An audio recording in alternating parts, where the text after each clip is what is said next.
What is mean practically that कि अगर ray of light rare medium से आ रही है, लाइट स्ट्रेट लाइन पाथ में ट्रेवल करती है, और इस रे ऑफ लाइट को जाना कैसे था? स्ट्रेट पाथ में ऐसे निकल जाना था, बट एक्चुअली हम यहां पर एक नॉर्मल बनाएंगे, normal at the point of incidence, जहां पर रे ऑफ लाइट इंसिडेंट हुई, and this angle is called angle of incidence, angle of incidence.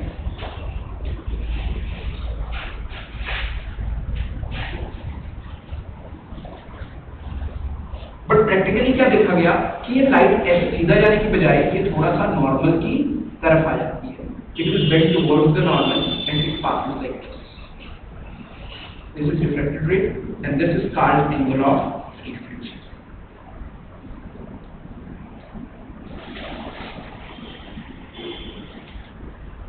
और अगर लाइट रेयर मीडियम से डेंसर मीडियम में आ रही है तो एंगल ऑफ रिफ्लेक्शन क्या होगा? कम होगा, किससे? एंगल ऑफ इंसिडेंस से। और यहां पर अगर मैं इस एंगल को डिफाइन करूंगा, this angle is defined as delta, delta is deviation. और अगर बेटा मैं यहां पर डिविएशन की बात करूंगा तो ये कंप्लीट एंगल कितना है? आई, ऑल्टरनेट वर्टिकली ऑपोजिट एंगल। और अगर टोटल आई में से आर को सब्ट्रैक्ट कर दूंगा तो डेल्टा का फॉर्मूला किसके ऊपर आ जाएगा? That is I minus R के ऊपर, angle of deviation.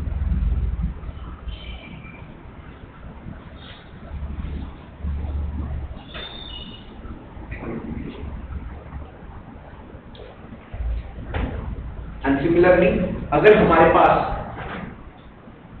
this is the denser medium, this is the rare medium, let's say traveling in the denser medium strikes the interface of the rare medium, I will draw over here, now this will become angle of incidence, तो light को सीधा travel करना like this, but practically it will go away from the normal, and over here angle of refraction is this. और अगर मैं यहाँ पर angle of deviation को measure करूँगा, angle of deviation is this angle, and over here deviation is equals to r minus I.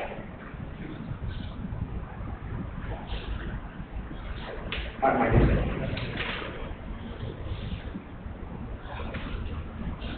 यहाँ पर मेरे को एक चीज पता है, that is angle I is greater than angle R, और यहाँ पर angle R is greater than angle I.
After this, write down laws of refraction of light.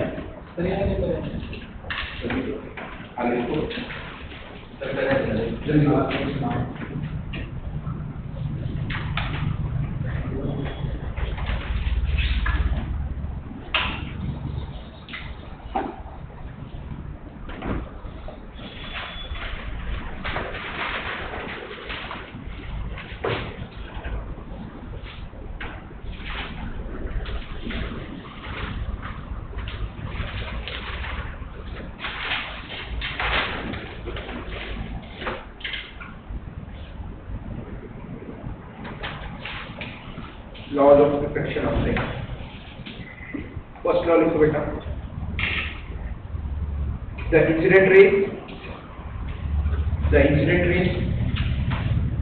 refracted ray and the normal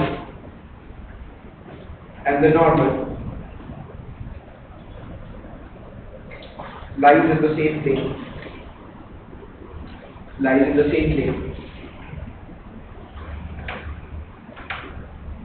that is they are coplanar.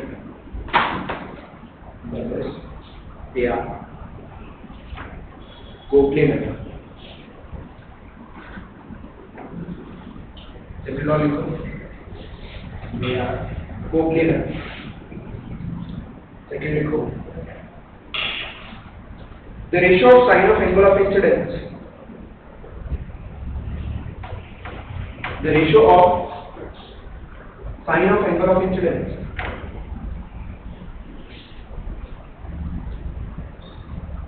to the sine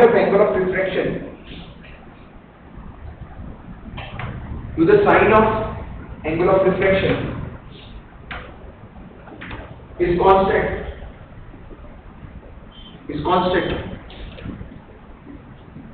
for the given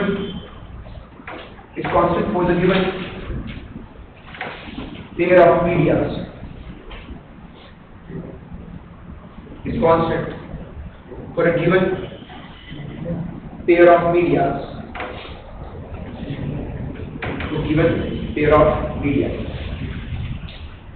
अब bracket में बेटा इस चीज को लिख सकते हो Snell's law, SNELLS, Snell's law. This is also called Snell's law. अब Snell's law क्या है? देखो बेटा, सबसे पहले लेट्स से इस मीडियम को मैं बोल देता हूँ this medium is 1 and this medium is 2. यहाँ पर लाइट आ रही है, कहाँ से कहाँ पर? फ्रॉम 1 to 2 मीडियम में आ रही है। तो अब बेटा हमारे पास रिफ्रैक्टिव इंडेक्स को हम n से भी डिनोट करते हैं और कुछ बुक्स के अंदर इसको हम mu से भी डिनोट करते हैं। और रिफ्रैक्टिव इंडेक्स को लिखते कैसे हैं? दैट इज रिफ्रैक्टिव इंडेक्स, बेटा बाहर निकल, जो मैं समझा रहा हूँ पहले वो समझिए। नोट डाउन पहले समझना जरूरी है कि पहले नोट डाउन करना जरूरी है। तो रिफ्रैक्टिव इंडेक्स को हम n से और mu से डिनोट करते हैं, ठीक है? जिसमें लाइट जा रही है हम उसका रिफ्रैक्टिव इंडेक्स लेंगे, that is refractive index of 2 with respect to 1। इसको रीड करना आना चाहिए। ये किसका रिफ्रैक्टिव इंडेक्स है? ऑफ 2, किसके विद रिस्पेक्ट में? विद रिस्पेक्ट टू मीडियम 1 जहां से लाइट आ रही है। इट इज इक्वल्स टू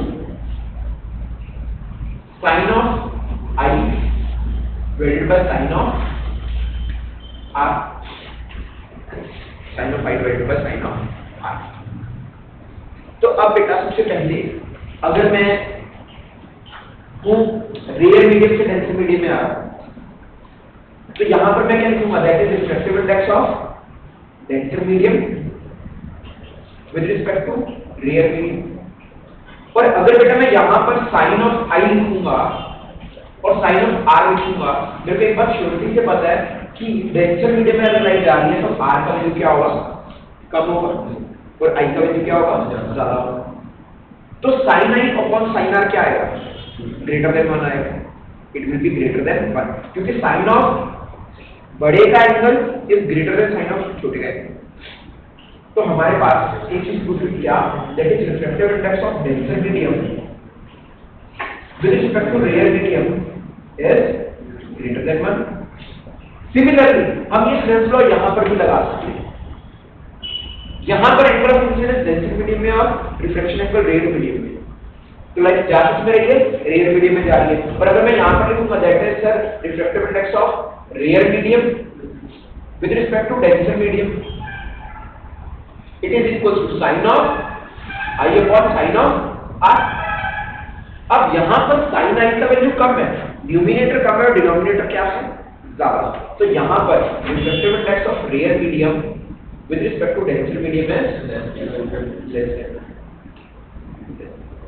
इन दोनों चीजों को नोट डाउन करना पड़ेगा।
अब बेटा हमारे पास एक तो फॉर्मूला हो गया, सबसे पहला फॉर्मूला रिफ्रैक्टिव इंडेक्स का।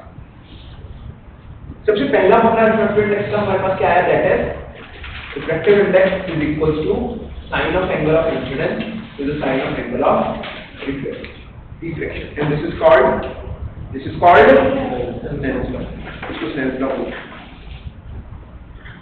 अब दूसरा रिफ्रैक्टिव इंडेक्स का formula, refractive index of 2 with respect to 1 in terms of speed of light। जब लाइट एक मीडियम से दूसरे मीडियम में जाती है तो उसकी स्पीड वेरी होती है। If light travels in the denser medium, its speed increases, and if light enters the rare medium, its speed decreases। उसका स्पीड बढ़ जाता है अगर वो रेयर मीडियम के अंदर एंटर करती है। अब इसको याद कैसे करना है, जैसे मैं फॉर्मूले में लिख रहा हूं ऐसे याद करना है आपको। जैसे आपको रिफ्रैक्टिव इंडेक्स यहां पर किसका निकालना है, 2 का विद रिस्पेक्ट टू 1। तो जिसके विद रिस्पेक्ट टू निकालना है उसका स्पीड ऊपर लिखना है, that is speed of light in medium 1 divided by speed of light in medium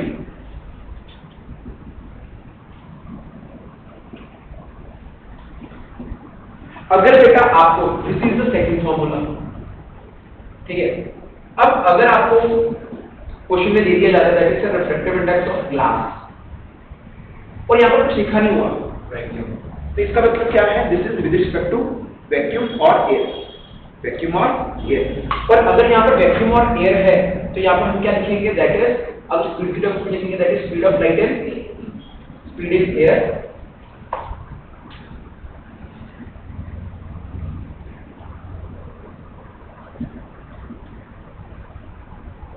divided by speed of light in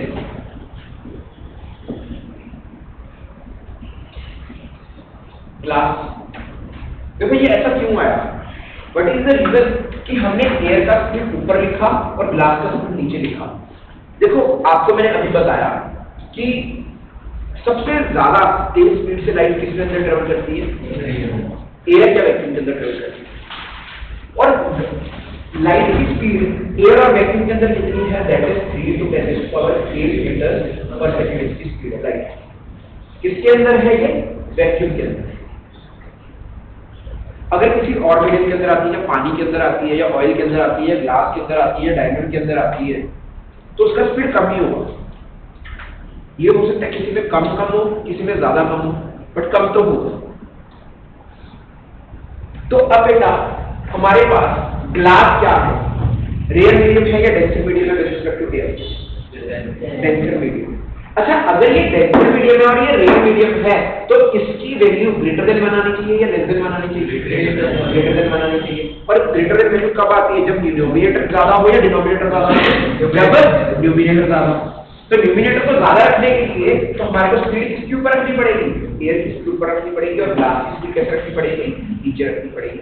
यहाँ तक ये फॉर्मूला क्लियर है बेटा सभी, पक्का श्योर, ठीक है। इस चीज को नोट डाउन कर लो बेटा, speed of light in air divided by speed of light in glass, या स्पीड इस चीज को फॉलो करो इस चीज को।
रिफ्रैक्टिव इंडेक्स से दो फॉर्मूला कर ले, ठीक है।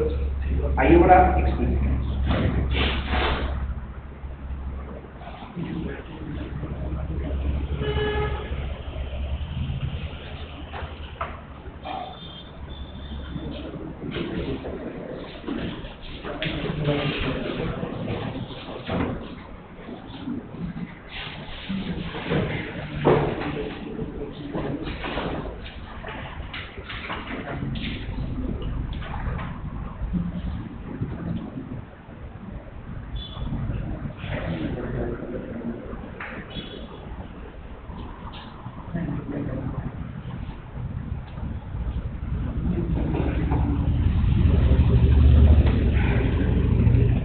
बेटा, सभी नोट डाउन कर लिया।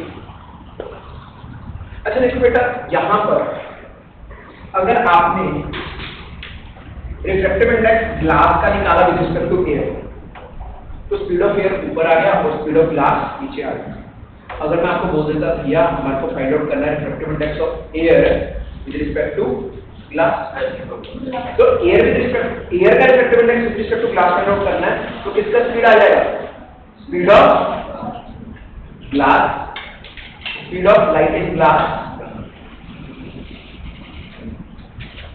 divided by speed of light in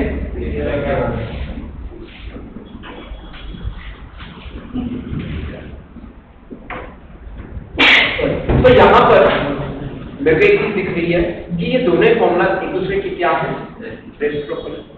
और अगर ये रेसिप्रोकल है तो can I write it like this, कि sir refractive index of glass with respect to air is 1 over refractive index of air with respect to glass। और मैं इसको कैसे लिख सकता हूँ, अगर मेरे को रिफ्रैक्टिव इंडेक्स 2 का पता है with respect to 1, तो refractive index 1 with respect to क्या होगा, उसका reciprocal. This is your third formula in terms of refractive index.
हाँ जी बेटा, इसके बाद बेटा अगर आपके पास नेक्स्ट, अगर आपके पास बेटा रिफ्रैक्टिव इंडेक्स गिवन है, लेट्स से आपके रिफ्रैक्टिव इंडेक्स गिवन है 2 विद रिस्पेक्ट टू 1 गिवन है, और आपके पास रिफ्रैक्टिव इंडेक्स गिवन है 3 with respect to 1।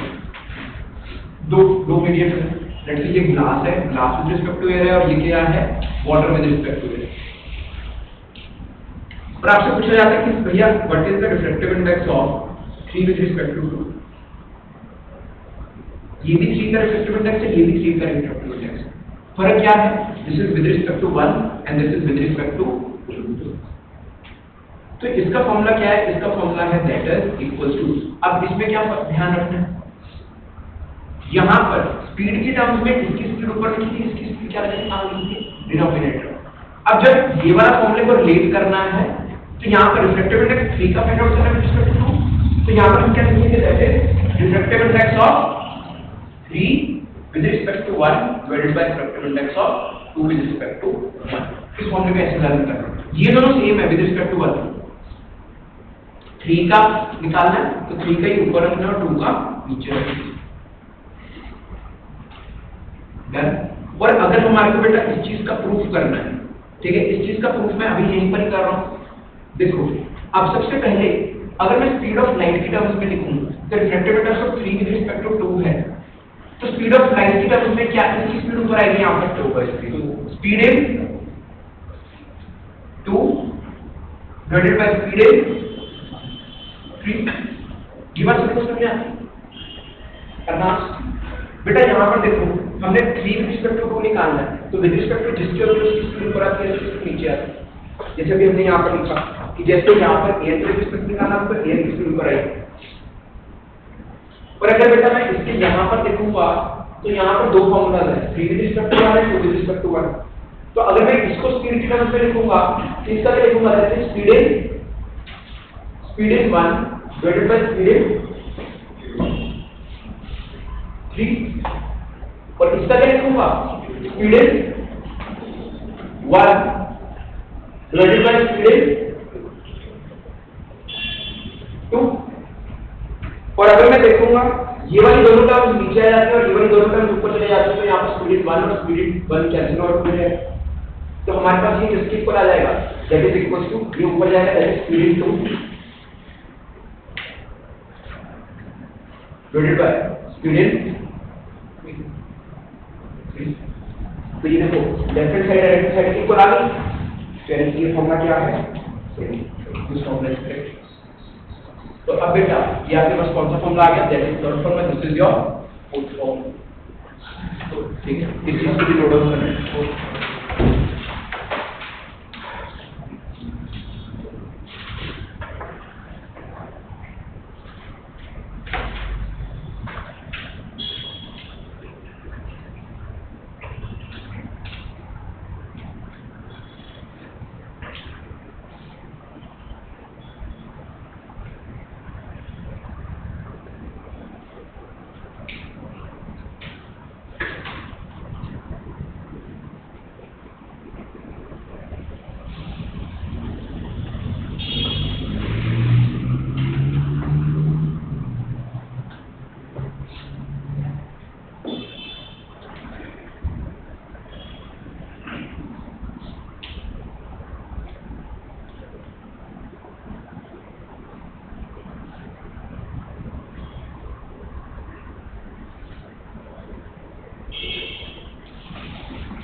Then better note it down, right?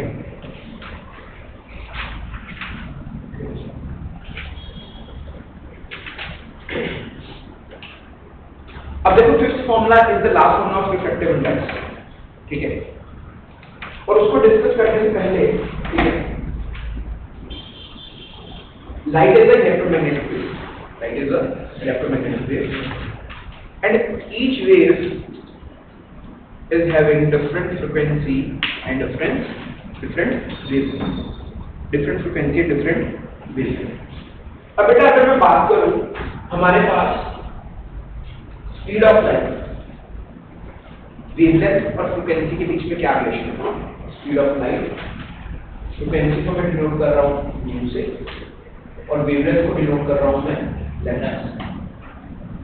What is the relation between v, frequency and lambda? That is V is equal to frequency into lambda. यहाँ पर ये V क्या चीज है? V is velocity, है ना? That is speed of light.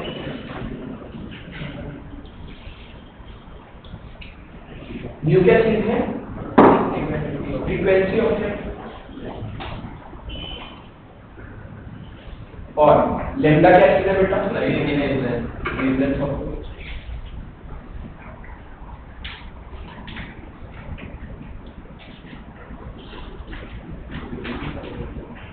Wavelength of light. अब बेटा अगर हम डिस्कस करें, हमारे पास लाइट विक्टर V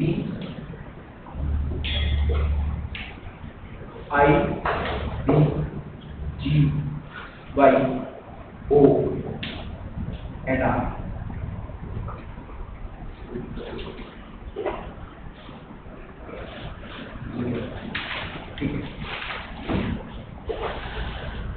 बेटा हमारे पास जो सी लाइट वैक्यूम के अंदर ट्रेवल करती है, कहां पर? वैक्यूम और एयर. वैक्यूम और एयर के अंदर सभी frequency of light, each and every frequency of light travels with the same speed. जैसे अगर मैं बात करूं रेड कलर की लाइट, वायलेट कलर की लाइट, ग्रीन कलर की लाइट, सभी लाइट की बात करूं तो हमारे पास सभी तरह की लाइट्स एयर के अंदर कितनी स्पीड से ट्रेवल करती है? Same speed, that is 3 lakh kilometre पर सेकेंड. बट ये चीज ट्रू नहीं है अगर हम लाइट एंटर कर जाए वाटर के अंदर. पानी के अंदर रेड कलर की लाइट की स्पीड डिफरेंट है और वायलेट कलर की लाइट की स्पीड क्या है?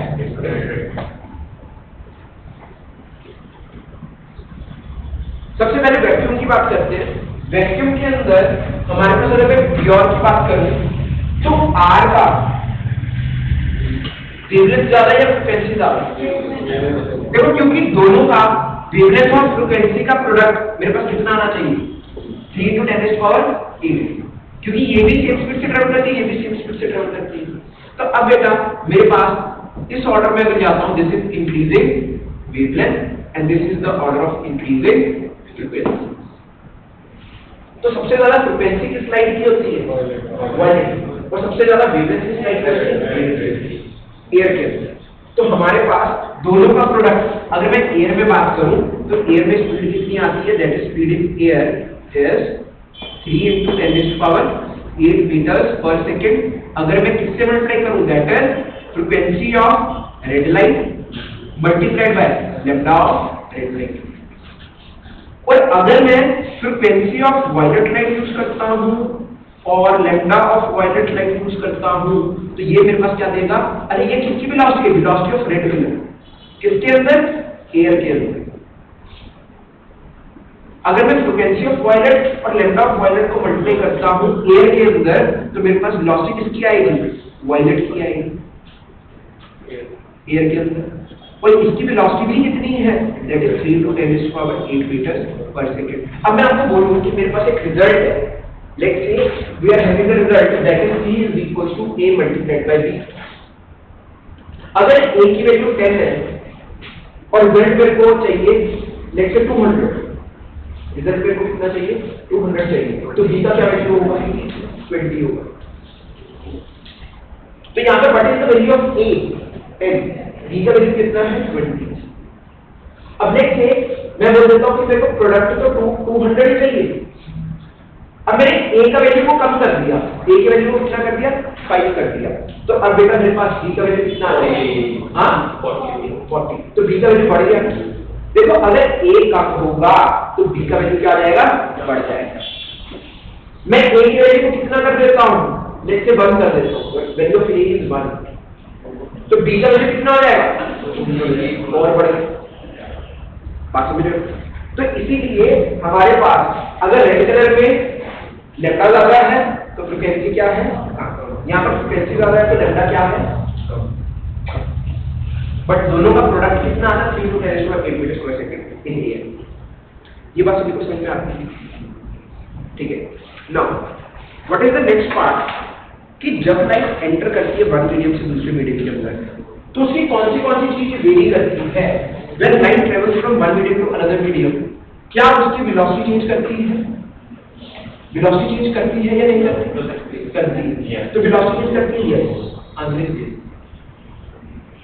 अगर डेंसिटी मीडियम में जाएगी तो वेलोसिटी क्या हो जाएगी, कम हो जाएगी। ओके, इसके बाद अगर मैं बात करूं फ्रीक्वेंसी की, फ्रीक्वेंसी चेंज होती है जब लाइट वन मीडियम से दूसरे मीडियम में जाती है, फ्रीक्वेंसी चेंज नहीं होती। ये चीज आपको रिमेंबर रखना है, दिस इज द कंसेप्ट। जब लाइट एक मीडियम से दूसरे मीडियम में जाती है तो उसकी फ्रीक्वेंसी चेंज नहीं होती। फ्रीक्वेंसी चेंज क्यों नहीं होती, क्योंकि एक बात याद रखना, फ्रीक्वेंसी से हमारे पास लाइट का कलर आता है, फ्रीक्वेंसी से हमारे पास लाइट का क्या आता है, कलर। अगर मैं थोड़ी सी फ्रीक्वेंसी डिफरेंट कर दूंगा लाइट का कलर चेंज हो जाए, ठीक है।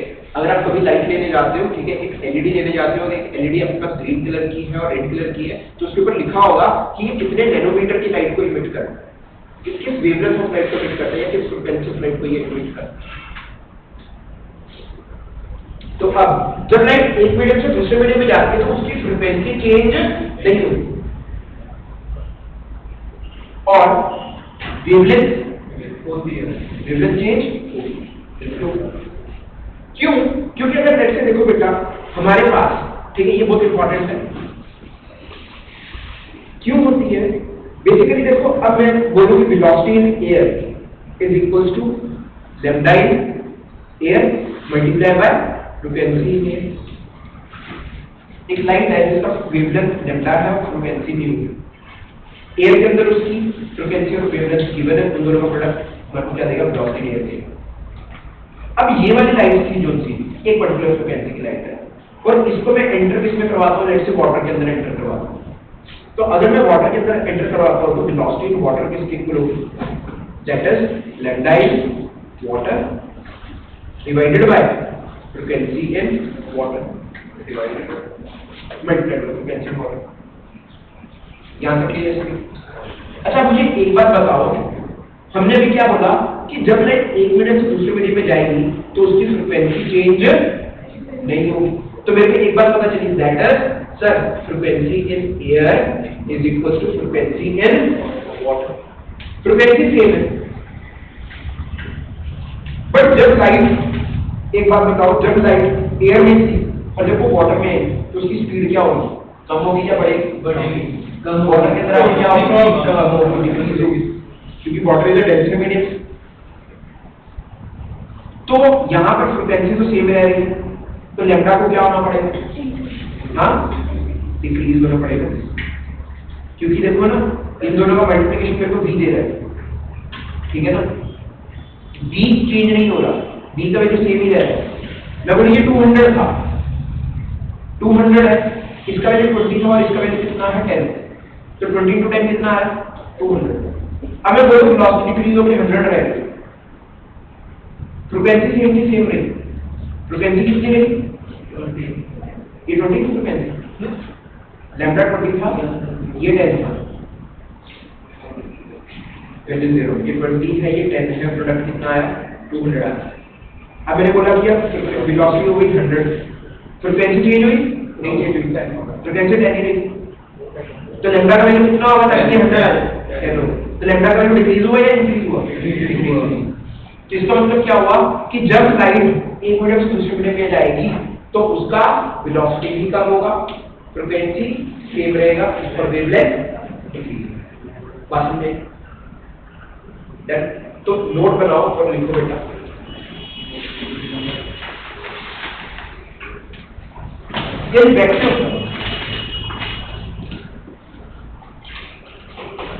In vacuum, or air,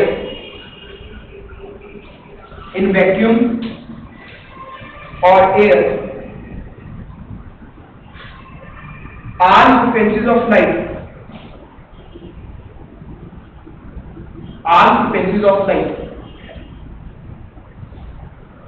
travel with the same speed. Travel with the same speed. Travel with the same speed. Travel with the same speed.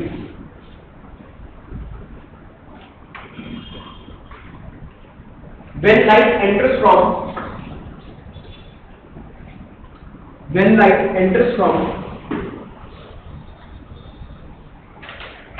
one medium to another,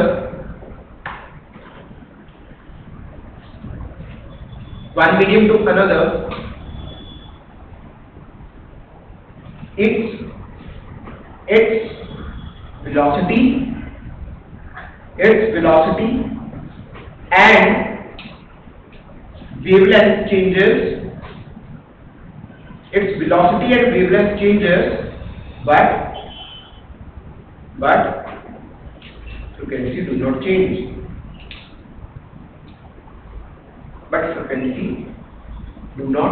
change. एक line छोड़ के लिखो। If light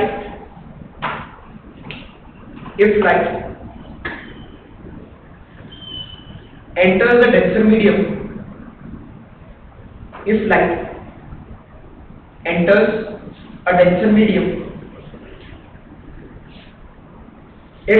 velocity and wavelength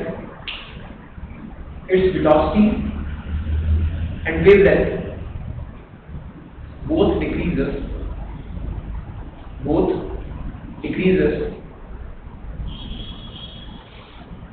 but frequency do not change.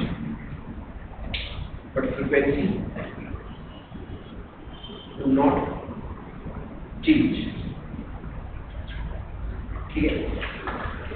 अब बेटा सबसे पहले अब मैं वापस अगर बेटा सेकंड फॉर्मूले पर आता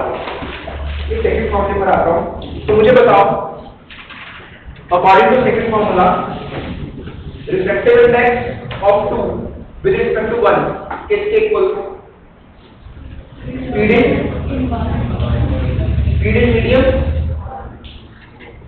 1 divided by speed in medium.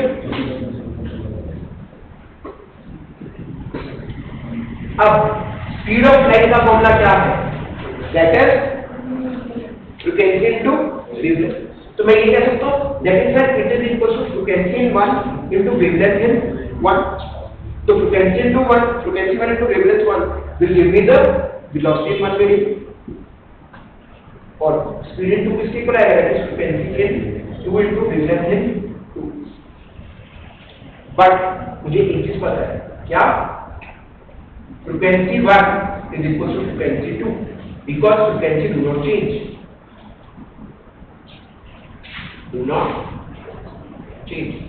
Frequency change नहीं होती। तो यहाँ पर frequency 1 से frequency 2 क्या हो जाएगी? कैंसिल हो जाएगी। तो यहाँ पर बेटा refractive index of 2 with respect to 1 किसके इक्वल आएगा? That is wavelength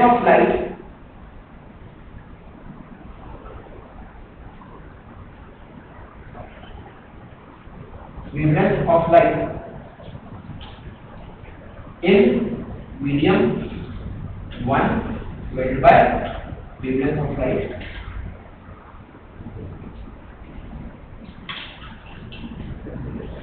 in medium